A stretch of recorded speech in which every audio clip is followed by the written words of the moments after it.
दोस्तों, Eklavya coaching centre में आप लोग का स्वागत है। जैसे कि हम लोग देखे थे, इससे पहले हम लोग दर्पण के बारे में सही पढ़ चुके थे। एक तरफ से दर्पण के बाद हम लोग आप परावर्तन अपवर्तन का नियम भी पढ़ लिए थे। अपवर्तन का नियम में हम लोग देखे थे कि जितने भी झांसा वाला चीज आता है सब किसमें आता है, अपवर्तन के नियम में आता है। जैसे कि मान लिया कि तारों का चमकना, टिमटिमाना। उसके बाद हम लोग देखे थे तारों का टिमटिमाना एक हो गया। उसके बाद सूर्योदय का पहले सूर्यास्त के बाद जो सूर्य निकला हुआ डूबा हुआ प्रतीत होता है। किसी भी तली में दर, अगर दर भरा हुआ है, किसी भी तली में दर भरा होता है तो उसमें क्षण क्या होता है, टेढ़ा दिखाई देता है। उसके बाद अगर हम गिलास है कुछ भी दर पदार्थ को में अगर 1 रुपए का सिक्के या सिक्के अगर डालते हैं तो सिक्के का उठाव प्रतीत होता है। कोई नदी वगैरह में क्या होता है कि मछली क्या होता है, उठा प्रतीत होता है। तो ये सब सारा चीज हम लोग देखे थे अपवर्तन का नियम में। अपवर्तन के नियम में इसके बाद हम लोग देखे थे कि पूर्णांतरिक परावर्तन क्या होता है। तो पूर्णांतरिक अपवर्तन के नियम में ही पूर्णांतरिक परावर्तन से पहले अपवर्तन के नियम में हम लोग सरल माध्यम, विरल माध्यम, सही माध्यमों को देखे थे। उसके बाद हम लोग देखे थे पूर्णांतरिक परावर्तन। पूर्णांतरिक परावर्तन में क्या था कि कोई भी पारदर्शी माध्यम से जब कोई किरण जो है सघन माध्यम से विरल माध्यम की ओर जाता है तो विरल माध्यम में नहीं जाकर के क्या होता है, सघन माध्यम में वापस लौट आता है। उसी घटना को हम लोग क्या बोले थे, पूर्णांतरिक परिवर्तन। अपूर्णांतरिक परिवर्तन में भी हम लोग देखे थे उसकी कुछ घटना को, जैसे कि हीरे का चमकना किसका उदाहरण है, तो पूर्णांतरिक परावर्तन का उदाहरण था। हीरे के चमकने के बाद हम लोग ये देखे थे कि किसी शीशे में अगर दरार पड़ जाए तो दरार पड़ने के कारण क्या होता है कि वो चमकता है। तो सब किसका था, पूर्णांतरिक परिवर्तन। मृग मरीचिका बनना जो बताए थे कि रेगिस्तान वाले एरिया में हिरन सोचती है कि आगे पानी है, वो पूर्णांतरिक परिवर्तन के कारण वो चमक जो नजर आता है, चमक के कारण सोचता है वो पानी वाला स्थान है, लेकिन वहां पे जाने के बाद क्या होता है कि पानी नहीं मिलता है। उसी को हम लोग क्या बोलते हैं, मृग तृष्णा बोलते हैं, मरीचिका बोलते हैं। उसके बाद देखते हैं, जैसे हम लोग को बता देते कि दैनिक जीवन में हम लोग रोड वगैरह पे जाते हैं तो जिसका रोड का लेयर 3, 4, 5, 6, 7 लेयर का रहता है तो रोड क्या होता है कि दूर में लगता है कि पानी जमा हुआ है, लेकिन जब हम लोग सामने जाते हैं नजदीक से तो पानी नहीं दिखता। तो सब क्या है कि पूर्णांतरिक परावर्तन के कारण ही, रिफ्लेक्शन के कारण ही होता है। ठीक है ना, टोटल इंटरनल रिफ्लेक्शन के कारण होता है। अब हम लोग देखते हैं लेंस कि लेंस क्या होता है। ठीक है ना, जिस तरह हम लोग दर्पण देखे थे, दर्पण कितने प्रकार का होता है, 2 प्रकार का होता है। उसी तरह लेंस भी कितने प्रकार का होता है, 2 प्रकार का होता है। एक होता है उत्तल लेंस और एक होता है अवतल लेंस। एक होता है उत्तल लेंस, जैसे होता है अवतल लेंस। दर्पण में हम लोग देखे थे कि अवतल दर्पण का मान मतलब प्रयोग क्या हो रहा था, ज्यादा हो रहा था, वो उसमें सारा चीज बन रहा था। इसी तरह इसमें देखेंगे उत्तल लेंस में उसका उल्टा होता है। उसमें भी उत्तल लेंस को कॉनकेव लेंस बोलते हैं, अवतल दर्पण को कॉनकेव बोलते थे और उत्तल को कॉन्वेक्स बोलते थे। तो यहाँ पे भी देखते हैं बड़ा लेंस किसे कहते हैं, तो लेंस हो गया, लेंस किसे कहते हैं, बड़ा 2 गोलीय अथवा 1 गोलीय। ठीक है, 2 गोलीय अथवा 1 गोलीय तथा एक समतल तलों से घिरे हुए स्वच्छ पारदर्शक तथा वर्तन करने के योग्य माध्यम को हम लोग क्या कहते हैं, लेंस कहते हैं। ठीक है, 2 गोलीय अथवा 1 गोलीय तथा एक समतल तलों से घिरे हुए स्वच्छ पारदर्शक तथा वर्तन करने योग्य माध्यम को लेंस कहते हैं। लेंस कितने प्रकार के होते हैं, तो लेंस 2 प्रकार के होते हैं। लेंस कितने प्रकार के होते हैं, तो लेंस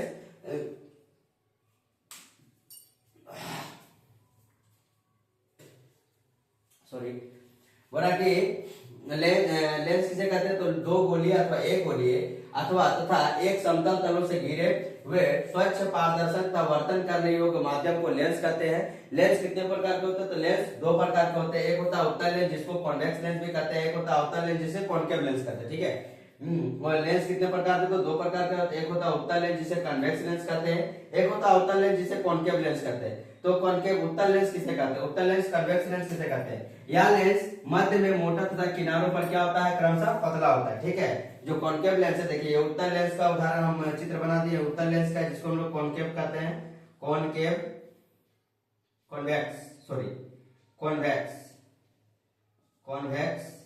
ठीक है, ये अवतल लेंस है जिसे हम लोग क्या कहते हैं, कॉनकेव लेंस। ठीक है, ये था उत्तल लेंस था, ये उत्तल लेंस था। यह लेंस मध्य में मोटा तथा किनारों पर क्या होता है, पतला होता है। यह लेंस जो होता है उत्तल लेंस जो होता है क्या होता है, मध्य में मोटा तथा किनारों पर क्या होता है, पतला होता है। मध्य मोटा तथा किनारों पर पतला होता है। इस लेंस पर आपतित समांतर किरणें वर्तन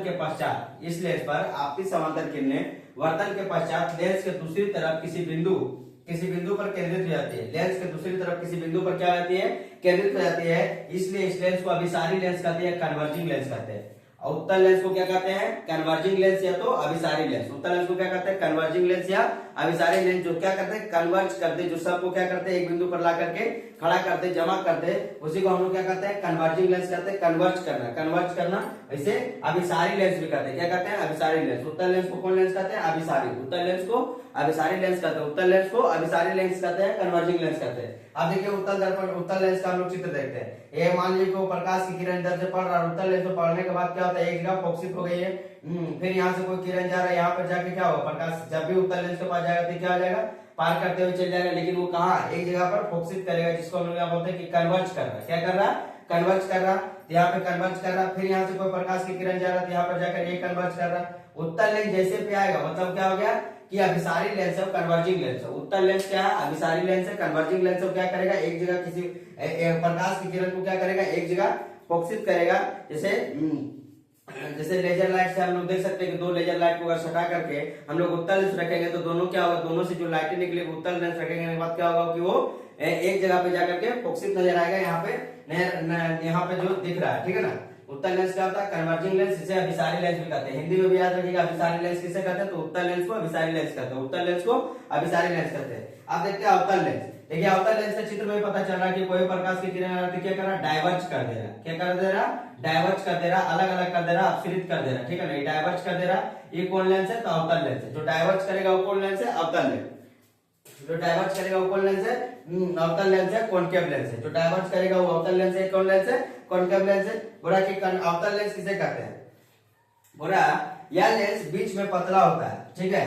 जो अवतल लेंस होता है क्या होता है? बीच में पतला होता है, तथा किनारों पर क्या होता है? मोटा होता है। यह लेंस जो है, अवतल लेंस जो है, बीच में क्या होता है? पतला होता है, किनारों पर क्या होता है?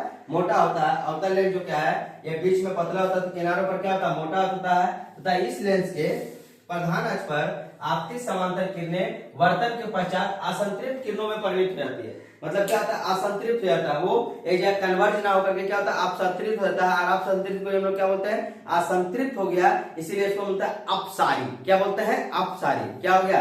ये उत्तल लेंस क्या हो गया? अवतल लेंस क्या हो गया? अपसारी लेंस हो गया, डाइवर्जिंग लेंस हो गया, ठीक है? अवतल लेंस क्या हो गया? अपसारी लेंस हो गया, डाइवर्जिंग लेंस हो गया। तो बोला कि अवतल लेंस, यह लेंस बीच में पतला तथा किनारों पर मोटा होता है। इस लेंस के प्रधान अक्ष पर आपतित समांतर किरणें वर्तन के पश्चात असंतृप्त किरणों में परिणत हो जाता है, और इसलिए इस लेंस को अपसारी लेंस या डाइवर्जिंग लेंस कहते हैं, ठीक है? इस अपसारी लेंस से क्या करते हैं? Diverging lens. तो डाइवर्जिंग को मान लिया तो डाइवर्जिंग हो जाएगा मेरा अवतल लेंस कौन लेंस है? डाइवर्जिंग लेंस है। अवतल लेंस कौन लेंस है? डाइवर्जिंग लेंस है, अपसारी लेंस है, ठीक है?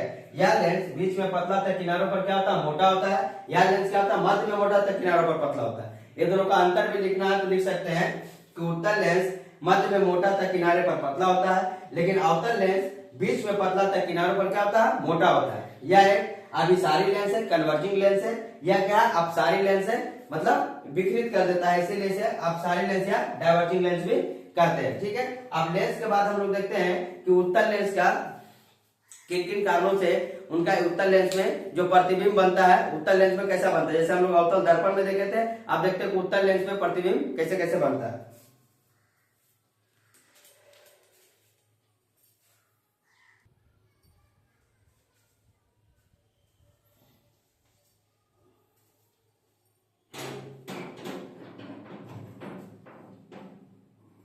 देखिए अब उत्तल लेंस में प्रतिबिंब का बनना, उत्तल लेंस में प्रतिबिंब कैसे कैसे बनता है। जैसे कि हम लोग अवतल दर्पण में देखे थे कि बड़ा बनता है, छोटा बनता है, बराबर बनता है, उसी तरह उत्तल लेंस में भी देखते हैं कि प्रतिबिंबों का कैसे कैसे बनता है। इसको प्रकाशिक केंद्र कहते हैं, ठीक है? इसको क्या बोलते हैं? वहां पे हम लोग इसको पोल बोल रहे थे, यहाँ पर उत्तल लेंस को क्या बोलेंगे हम लोग? प्रकाशिक केंद्र। वो मतलब प्रकाशिक केंद्र हम लोग लेते हैं, जिससे वो सूचित कर रहे हैं। बोला कि देखिए अगर वस्तु ऑब्जेक्ट अगर अनंत पर हो, कहां पर हो? अनंत पर हो, तो इसका जो प्रतिबिंब बनेगा, इसका जो प्रतिबिंब बनेगा, ऑब्जेक्ट अगर यहाँ पर है तो इसका प्रतिबिंब कहाँ बनेगा? F2 पे बनेगा। कैसा बनेगा? F2 पे बनेगा, फोकस पे बनेगा। उस पे भी हम लोग देखे थे अनंत पर रहता तो कहाँ बनता था? फोकस पे बनता है। तो अगर ये अनंत पे हो तो इसका जो चित्र बनेगा कहाँ बनेगा? F2 पे बनेगा, फोकस पे बनेगा। किस पे बनेगा? फोकस पे बनेगा। और कैसा बनेगा? तो बहुत छोटा बनेगा। कैसा बनेगा? तो बहुत छोटा बनेगा, बहुत छोटा बनेगा। अगर ये अनंत पर हो तो इसका चित्र कहाँ बनेगा? F2 पे बनेगा। F2 मतलब क्या होगा कि बहुत छोटा बनेगा। अब F1 से आपसे क्वेश्चन 2F1 से परे या अनंत या F1 2F1 का बीच में हो तब कहाँ बनेगा? तो अनंत से 2f1 से परे या अनंत के बीच में हो, तो यहाँ से जब वस्तु बनेगा, यहाँ पर जब कोई वस्तु रखा है तो इसका चित्र किधर बनेगा, f2 और 2f1 का बीच में बनेगा। इसका जो चित्र बनेगा कहाँ बनेगा, f2 और 2f1 के बीच में बनेगा। थोड़ा सा क्या होगा, बहुत छोटा है तो क्या बनेगा, छोटा बनेगा। कैसा बनेगा, छोटा बनेगा। अगर अनंत 2f1 के बीच में रहे, अनंत 2f1 के बीच में रहे तो प्रतिबिंब कहाँ बनेगा, f2 और 2f2 का बीच में बनेगा। f2 और 2f2 का बीच में बनेगा। कैसा बनेगा, तो बहुत छोटा था तो क्या बनेगा, छोटा बनेगा। कैसा बनेगा, छोटा बनेगा। उसके बाद देखते हैं अगर 2f1 पे है, 2f1 पे है तो टकरा करके 2f2 पे बनेगा, 2f2 पे बनेगा तो कैसा बनेगा, बराबर बनेगा। अगर 2f1 पर है तो बनेगा, चित्र कहाँ बनेगा, 2f2 पे बनेगा। अगर कोई ऑब्जेक्ट, कोई वस्तु 2f1 पर है तो टकरा करके जाएगा तो 2f2 पे बनेगा। कैसा बनेगा, तो बराबर बनेगा। कैसा बनेगा, बराबर बनेगा। अब अगर 2f1 और f1 के बीच में है, f1 के बीच में है 2f1 और f के बीच में है तो कहाँ बनेगा, 2f2 और अनंत के बीच में बनेगा। कैसा बनेगा, तो बड़ा बनेगा। कैसा बनेगा, तो बड़ा बनेगा। बहुत बड़ा बनेगा नहीं, सिर्फ बड़ा बनेगा, बहुत बड़ा नहीं बनेगा।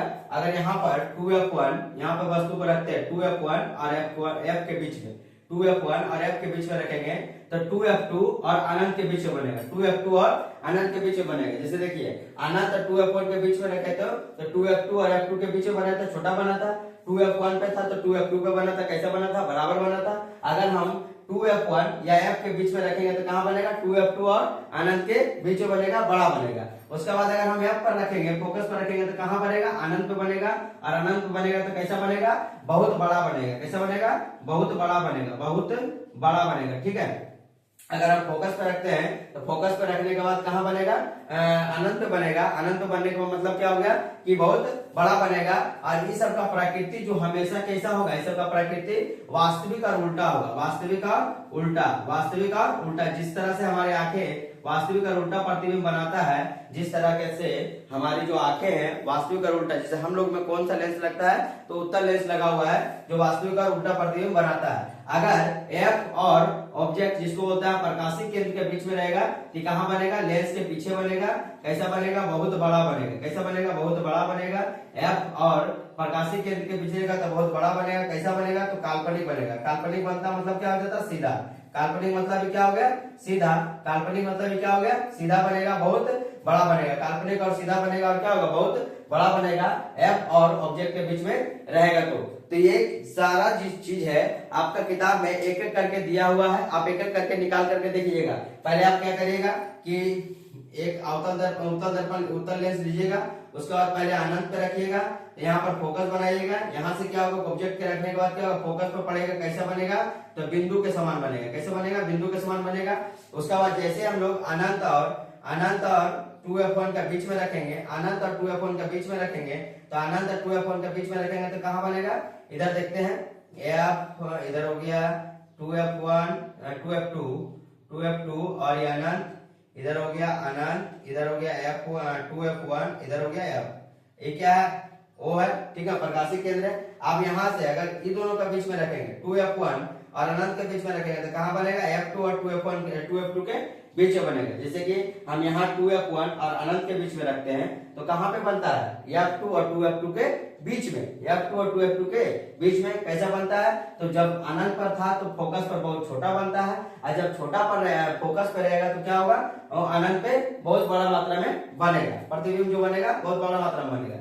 अब अनंत और 2f1 के बीच में रहेगा तो कहाँ बनेगा, 2f2 और 2f2 के बीच में। f2 और 2f2 के बीच में बनेगा। कैसा बनेगा, तो छोटा बनेगा। कैसा बनेगा, तो छोटा बनेगा। 2f1 के बीच में रहेगा तो कहाँ बनेगा, 2f2 के बीच में प्रतिबिंब बनेगा। 2f1 पर अगर हम कोई वस्तु को रखते हैं तो क्या बनेगा, 2f2 पे बनेगा। कैसा बनेगा, तो बराबर बनेगा। अब 2f1 और f1 के बीच में रखते हैं, कोई वस्तु को ऑब्जेक्ट में रखते हैं 2f1 और f के बीच में, तो कहाँ बनता है, 2f2 और अनंत के बीच में। कैसा बनता है, तो बड़ा बनता है। कैसा बनता है, तो बड़ा बनता है। इस सब का क्या है, आकार बता रहा है। क्या बता रहा है, आकार, बड़ा, छोटा, बराबर। ठीक है ना, जैसे दर्पण में हम लोग देखे थे उसी तरह लेंस पे देख रहे हैं। अब अगर हम f1 पे रखते हैं, मैंने फोकस पे रखते हैं, तो कहाँ बनता है, अनंत पे बनता है। अनंत पे बनेगा, कैसा बनेगा, बहुत बड़ा बनेगा। बनेगा और वास्तविक और उल्टा बनेगा। जब एफ और ऑब्जेक्ट के बीच में रखेंगे तो क्या लेंस के पीछे बनता है, बहुत बड़ा होता है, और क्या होता है कि काल्पनिक और सीधा बनता है, बहुत बड़ा होता है, काल्पनिक और सीधा बनता है प्रकाशिक केंद्र और एफ के बीच में रखने पर। तो यही आपका सारा चीज जो उत्तल लेंस में था। आप देखते हैं कि अवतल लेंस में जैसे हम लोग बताए थे कि उत्तल दर्पण में क्या बनता है, आभासी बनता है, सीधा बनता है और छोटा बनता है। उसी तरह अवतल लेंस में आभासी बनेगा, सीधा बनेगा, छोटा बनेगा। उसके बाद दोनों का उपयोग के बारे में बताते हैं।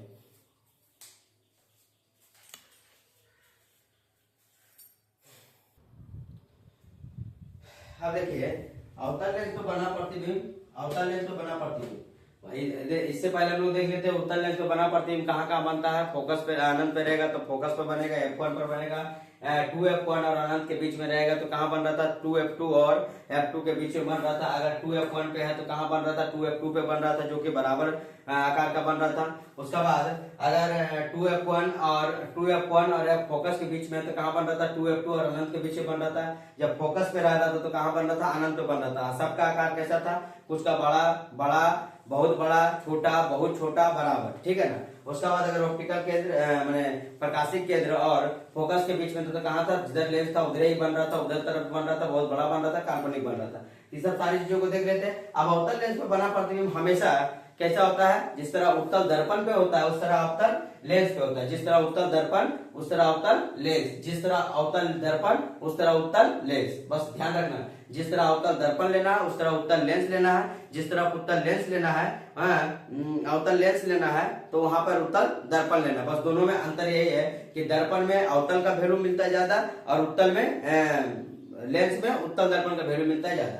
कि अवतल लेंस से बना प्रतिबिंब, अवतल लेंस से प्रतिबिंब हमेशा वस्तु की ओर प्रकाशिक केंद्र तथा फोकस के बीच बनता है, ठीक है। अवतल लेंस से प्रतिबिंब हमेशा वस्तु की ओर प्रकाशिक केंद्र तथा फोकस के बीच बनता है। यह आभासी सीधा वस्तु से क्या होता है, छोटा होता है। यह आभासी सीधा वस्तु से क्या होता है, छोटा होता है। चाहे वस्तु कहीं पर भी रखी हो, चाहे वस्तु कहीं पर भी क्या हो, रखी हो। और रखी अवतल लेंस से प्रतिबिंब हमेशा वस्तु की ओर प्रकाशिक केंद्र तथा फोकस के बीच बनता है। यह आभासी सीधा वस्तु से क्या होता है, छोटा होता है, चाहे वस्तु कहीं पर भी रखी हो। अब अवतल लेंस उत्तल लेंस सब पढ़ लिए। अब इसके बाद हम लोग देखते हैं आंख के बारे में पढ़ते हैं। आंख के वर्ण विक्षेपण के बाद हम लोग आंख में देख लेंगे कि कौन सी दृष्टि कौन सा होता है, जैसे कि हाइपरमेट्रोपिया दूर दृष्टि दोष हो गया अवतल हाइपरमेट्रोपिया में। उसके बाद देखते हैं हम लोग मायोपिया।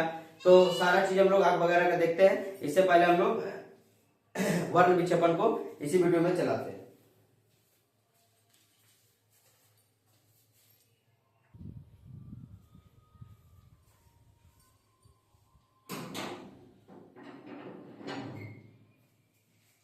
अब देखिए लेंस तो पढ़ लेता है। अब इसमें हम लोग देखते हैं वर्णक्रम, ठीक है। एक पॉइंट भूल गए थे कि लेंस की क्षमता को किससे मापा जाता है, तो डायोप्टर में मापा जाता है। लेंस की क्षमता को किससे मापा जाता है, डायोप्टर में मापा जाता है। ये पॉइंट आप लिख लीजिएगा या तो कॉपी में नोट कर लीजिएगा। लेंस की क्षमता को डायोप्टर में मापा जाता है। लेंस की क्षमता को डायोप्टर में मापा जाता है, ठीक है। लेंस की क्षमता को डायोप्टर में माप लेते हैं, ठीक है। या तो इसका ऐसा ही है, P बराबर होता है 1/f, P बराबर होता है 1/f, R बराबर 1/f होता है, ठीक है।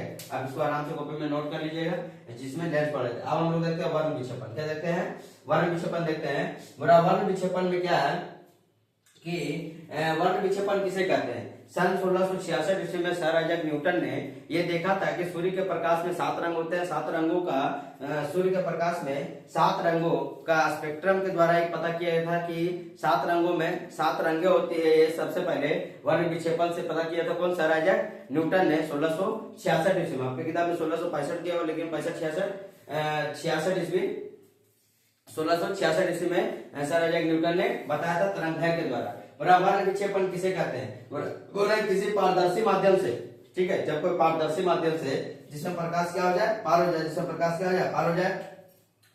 किसी पारदर्शी माध्यम से गुजरने पर श्वेत प्रकाश के अपने अवयवी रंगों में विभक्त होने की क्रिया को वर्ण विक्षेपण कहते हैं। किसी पारदर्शी माध्यम से गुजरने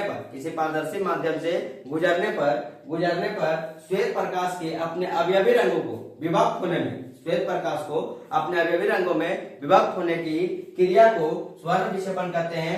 ऐसे विभिन्न वर्णों में भिन्न भिन्न विचलनों के कारण ऐसे विभिन्न वर्णों में भिन्न भिन्न विचलनों के कारण होता है।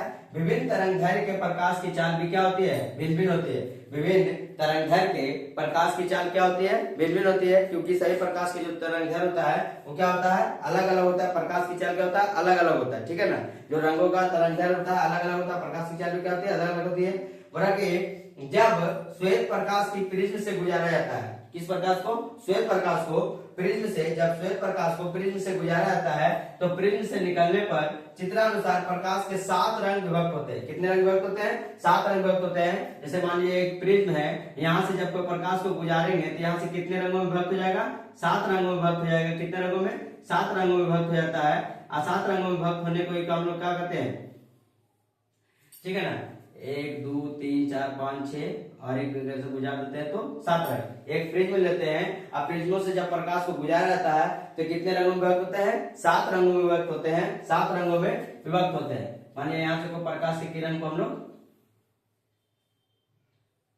प्रकाश की किरण को यहाँ से प्रिज्म पे टकरा दिए तो कितने रंगों में विभक्त हो गया है, 7 रंगों में विभक्त हो जाता है। बोला कि जिसमें 7 रंग कौन कौन होते हैं, तो बैंगनी होता है, नीला होता है, आसमानी होता है, हरा होता है, पीला होता है, नारंगी होता है, कौन होता है, लाल होता है। बैंगनी, नीला, आसमानी, हरा, बैंगनी, नीला, आसमानी, हरा, पीला, नारंगी, लाल, इन 7 रंगों में विभक्त हो जाती हैं। इस अक्षर को हम लोग क्या कहते हैं, विबग्योर कहते हैं। इस अक्षर क्या कहते हैं, विबग्योर कहते हैं। इस अक्षर को VIBGYOR, violet, indigo, blue, green, yellow, orange और रेड, ठीक है ना। वायलेट बैंगनी, इंडिगो जो इंडिगो नीला, ब्लू आसमानी, ग्रीन हरा, येलो पीला, ऑरेंज नारंगी और रेड कितने होते हैं, रेड लाल। अर्थात हिंदी में इसे बैनी आह पिनाला से भी याद रखा जा सकता है। ये 7 रंगों को पर्दे पर एक क्रम में प्राप्त होते हैं जिसे वर्ण क्रम या क्या कहते हैं, स्पेक्ट्रम कहते हैं। जिसे वर्ण क्रम या क्या कहते हैं, स्पेक्ट्रम कहते हैं। जिसे वर्ण क्रम से क्या कहते हैं, स्पेक्ट्रम कहते हैं। तो यही वर्ण क्रम था, इसमें 7 रंग होते हैं, ठीक है ना। जिसको विबग्योर से हम लोग क्या करते हैं, विबग्योर से या तो बैनी आह पिनाला से भी याद रख सकते हैं। अब इसके बाद आपका वर्ण विक्षेपण में इतने सभी रंग हो गए थे, जिसमें आपको बताते कि प्राथमिक रंग के रूप में किसको किसको लिया जाता है, तो प्राथमिक रंग के रूप में 3 को लिया जाता है, जिसमें लाल हरा नीला होता है। प्राथमिक रंग कौन कौन होते हैं, प्राथमिक रंग लाल हरा नीला, लाल हरा नीला, लाल हरा और नीला।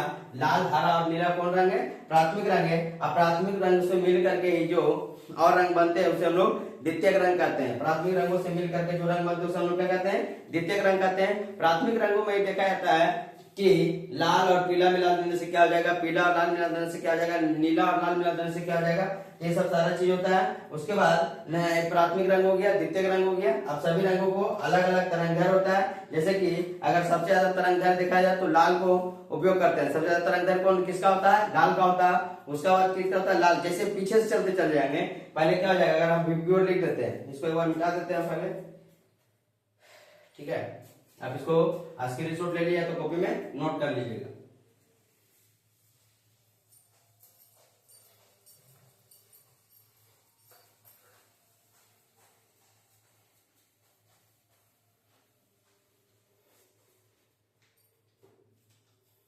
जैसे प्रिज्म है, यहाँ से प्रकाश की किरण को जब गुजारा जाता है तो कितने रंगों में बढ़ जाता है, 7 रंगों में बढ़ जाता है। कितने रंगों में बढ़ जाता है, 7 रंगों में बढ़ जाता है।